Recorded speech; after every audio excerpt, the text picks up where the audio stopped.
Metre দৌড় প্রতিযোগিতায় এ ও B এর গতিবেগ 1:2। তাহলে 250 মিটারের একটি দৌড় প্রতিযোগিতা, এ আর বি এখানে দৌড়াচ্ছে। এই দূরত্বটা কত?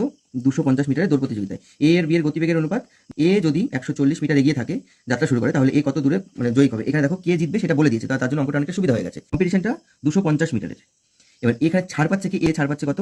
140 মিটার। ওকে আগে দাঁড়াতে বলছে, তুই 140 মিটার আগে দাঁড়া। তাহলে ওকে যে দূরত্বটা কভার করতে হবে সেটা হবে, ওকে 110 মিটার কভার করতে হবে এ কে। আর বি যে আছে, বিকে কিন্তু পুরো 250 মিটারই কভার করতে হবে। ঠিক আছে, তাহলে এখানে দেখো এদের স্পিডের অনুপাত কি? 1:2। তাহলে একে যেতে হবে, দেখো এই স্পিডে 110, তাহলে 1 সমান সমান এর স্পিড কত? 1, কিন্তু 1 যায়নি, সে গেছে 110। তাহলে 1-এর 110 গুণ, 110 গুণ, তাহলে 2-এরও তো 110 গুণ হবে তোমার স্পিড। তাহলে 2 কতটুকু গেছে ওই সময়ের মধ্যে? দেখো এই যেই সময়ে এ 110 মিটার গেছে, সেই সময়তে বি যাবে 11 দুগুণে 22, 220 মিটার। কিন্তু বি এর কম্পিটিশনটা জিততে গেলে কত যেতে হতো? 250, কিন্তু যাচ্ছে কত? 220। তাহলে কম যাচ্ছে কত?